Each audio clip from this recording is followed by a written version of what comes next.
Hello student, आप देख रहे हैं बायो मंत्र। मैं हूं अनिल त्रिपाठी। हमारा आज का वीडियो है ग्रुप ऑफ माइक्रो ऑर्गेनिज्म।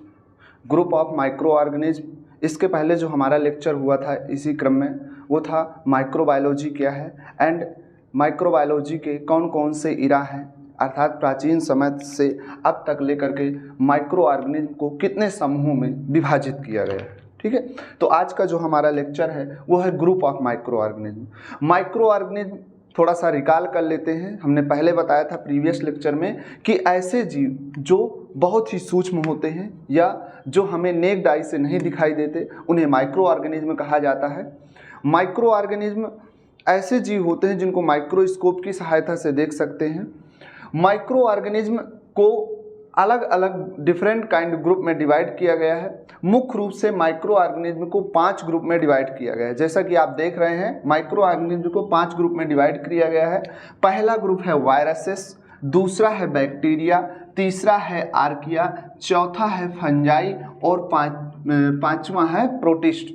अर्थात माइक्रो ऑर्गेनिज्म को उनके ओरिजिन, शेप, साइज, हैबिटाट और मोड ऑफ न्यूट्रिशन के आधार पर उनको अलग अलग 5 ग्रुप में कैटेगराइज किया गया है। हम समझेंगे इनको क्रमशः कि कौन से समूह में किस प्रकार के माइक्रो ऑर्गेनिज्म रखे गए हैं, उनका क्या हैबिटाट है, उनकी बॉडी स्ट्रक्चर क्या है और उनके एग्जाम्पल क्या है। तो हम इस लेक्चर के माध्यम से माइक्रो ऑर्गेनिज्म के ग्रुप और उनकी संरचना और उनके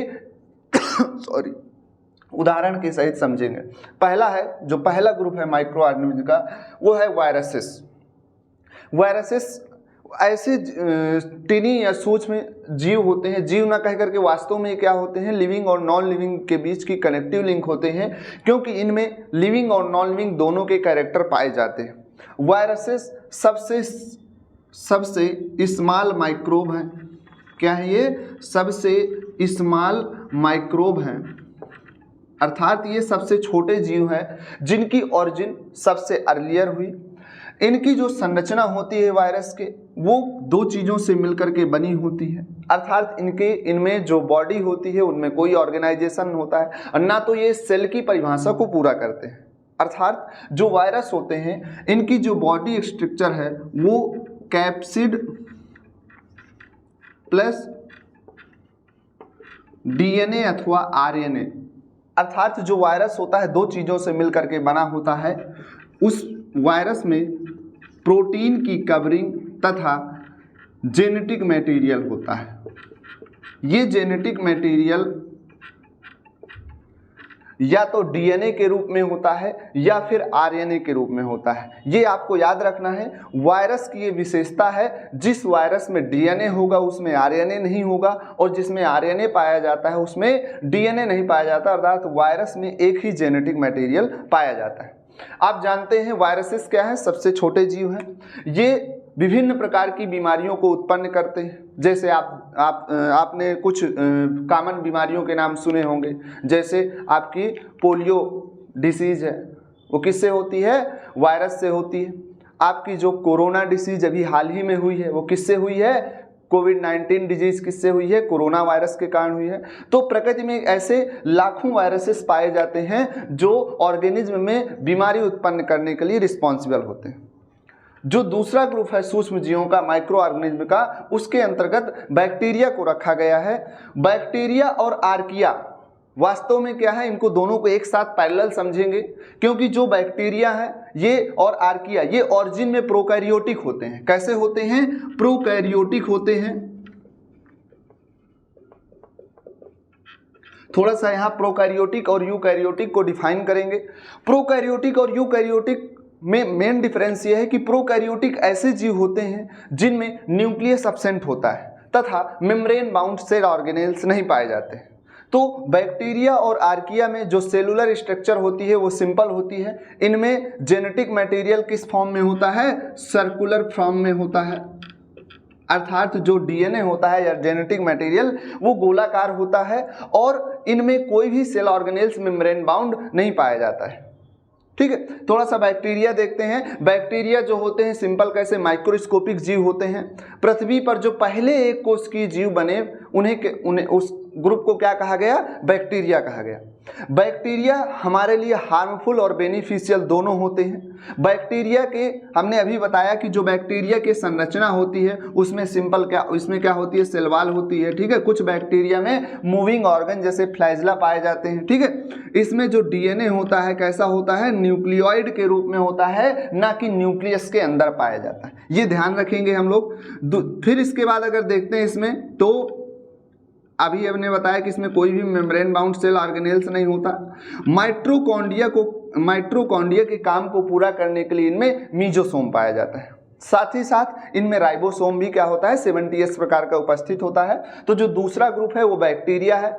आपने एग्जाम्पल देखा होगा कि हमारे शरीर में ही हजारों बैक्टीरिया निवास करते हैं, वो हमारे लिए बेनिफिशियल भी हैं। जैसे हमारे इंटेस्टाइन में रहने वाला एस्चेरेसिया कोलाई बैक्टीरिया हमारे जो इंटेस्टाइनल ट्रैक है या हमारा डाइजेस्टिव ट्रैक है उसको स्मूथ करता है और हमें सपोर्ट प्रदान करता है। वहीं ऐसे बहुत सारे बैक्टीरिया हैं जो हमारे शरीर में बीमारी उत्पन्न करते हैं, जैसे ट्यूबरकुलोसिस हो गया, कॉलरा हो गया। ये बीमारियां किसके द्वारा उत्पन्न होती हैं? बैक्टीरिया के द्वारा उत्पन्न होती हैं। इसी कड़ी में जो तीसरा ग्रुप है माइक्रो ऑर्गेनिज्म को, उसमें उसे आर्किया कहा गया। आर्किया शब्द का मतलब है एंशिएंट टाइम से, अर्थात ऐसे बैक्टीरिया जो ओरिजिन में सबसे पहले उत्पन्न हुए, उन्हें क्या कहा गया? आर्किया कहा गया। ऐसे बैक्टीरिया को आर्किया कहा गया। इनकी जो संरचना होती है, अभी हमने बताया कि इनकी जो संरचना होती है वो बैक्टीरिया के समान होती है, लेकिन ये एक इनमें यूनिक कैरेक्टर होता है कि ये एक्सट्रीम कंडीशन में पाए जाते हैं। कैसी कंडीशन में पाए जाते हैं? एक्सट्रीम इन्वायरमेंटल कंडीशन में पाए जाते हैं। एक्सट्रीम इन्वायरमेंटल कंडीशन में पाए जाते हैं, अर्थात ये असामान्य प्रकार के हैबिटाट में पाए जाते हैं, जहाँ टेम्परेचर अधिक होता है, जहाँ एसिडिटी अधिक होती है, जहाँ एल्केनिटी अधिक होती है। तो ये एक्सट्रीम एनवायरमेंटल कंडीशन में पाए जाते हैं। इसके कुछ एग्जाम्पल है, जैसे मेथेनोजन बैक्टीरिया हो गया, थर्मोएसिडोफिलस बैक्टीरिया हो गए। ऐसे बैक्टीरिया अनयूजुअल हैबिटाट में देखने को मिलते हैं, सामान्य प्रकार से देखने को नहीं मिलते। तो इनको क्या कहा गया? इनको रखा गया है आर्किया समूह के अंदर। नेक्स्ट जो दोनों समूह हैं ये कैसे हैं? ओरिजिन में यूकैरियोटिक। इनकी जो संरचना है, सेलुलर संरचना, वो यूकैरियोटिक है। कैसी है इनकी संरचना? यूकैरियोटिक है। अब क्रमशः देखते हैं। पहला है फंजाई। अभी हम इनको इसी क्रम में जब हम डिटेल में पढ़ेंगे आगे इस नेक्स्ट कड़ी में, तो हम वायरस, बैक्टीरिया और इन सब ग्रुप को अलग अलग डिफाइन करेंगे और विस्तृत व्याख्या करेंगे। यहाँ पर थोड़ा ब्रीफ डिस्क्रिप्शन देते हैं ताकि पता चले कि किन किन ग्रुप में डिवाइड किया गया है और वास्तव में इस ग्रुप के जो जीव हैं उनकी संरचना क्या है, और कुछ एग्जाम्पल आपको यहाँ से याद करने हैं जो आपके एग्जाम के व्यू से काफ़ी इंपॉर्टेंट है। इसी कड़ी में देखिए फंजाई।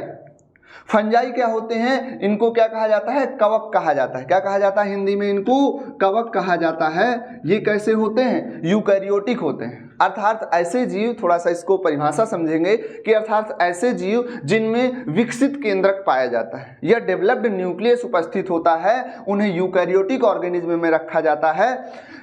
ये यूकैरियोटिक जीव हैं, ये भी माइक्रोस्कोपिक होते हैं और ये भी विभिन्न प्रकार की बीमारियों को उत्पन्न करते हैं। कुछ ऐसे भी यूकैरियोट्स हैं माइक्रोस्कोप जो बीमारी उत्पन्न करने के अलावा हमारे लिए बेनिफिशियल भी होते हैं। फंजाई जो होते हैं हेट्रोट्रॉपिक होते हैं, ठीक है। यूनिसेलुलर भी होते हैं, जैसे आपका यीस्ट है, सैक्रोमाइसिस, ये कैसा है आपका? एक यूनिसेलुलर फंजाई है। एक कैंडिडा है, ये भी क्या करता है? हमारे शरीर में बीमारी उत्पन्न करता है, ठीक है।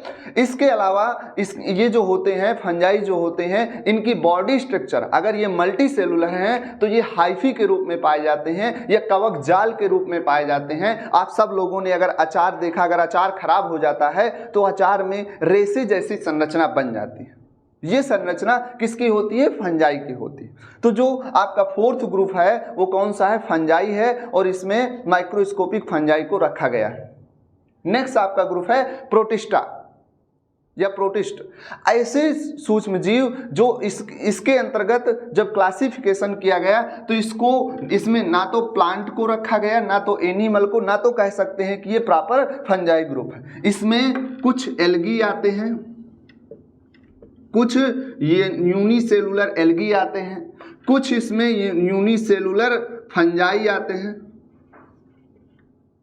कुछ फंजाई आते हैं, जैसे आपका इसमें फंजाई आते हैं जैसे स्लाइम मोल्ड, जिनकी संरचना फंजाई जैसे होती है, और कुछ प्रोटोजोआते,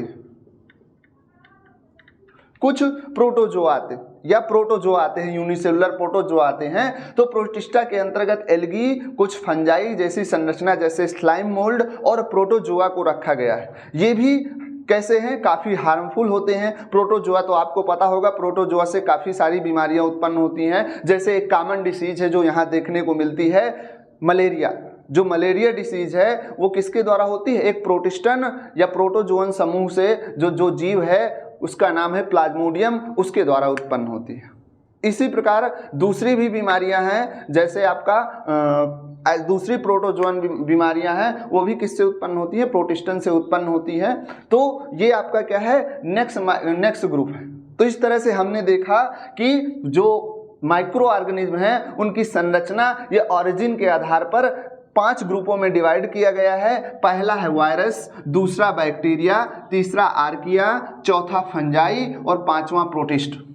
हमने देखा कि वायरस और बैक्टीरिया जो हैं वो वायरसेस क्या है, सबसे सिंपलेस्ट हैं। ये एसेलुलर होते हैं, अर्थात अकोशिकीय होते हैं, जो कोशिका की परिभाषा को पूरा नहीं करते। दूसरा बैक्टीरिया और आर्किया जो हैं ये ओरिजिन में कैसे होते हैं, प्रोकैरियोटिक होते हैं, और ये क्या होते हैं, इनमें न्यूक्लियर मेम्ब्रेन या न्यूक्लियस नहीं पाया जाता। जो बैक्टीरिया होते हैं, आप इसमें अभी आगे पढ़ाएंगे कि बैक्टीरिया की संरचना अलग अलग प्रकार के बैक्टीरिया है। जैसे आपके कुछ बैक्टीरिया राउंडेड है जिन्हें कोकस बैक्टीरिया कहा जाता है, कुछ बैक्टीरिया रॉड शेप्ड है जिनको बैसिलस बैक्टीरिया कहा जाता है, और कुछ स्पेशल टाइप ऑफ बैक्टीरिया बताएंगे जैसे आपका कामा शेप बैक्टीरिया है, स्पाइरल बैक्टीरिया है, फिलामेंटस बैक्टीरिया है, उनके बारे में आपको बताएंगे।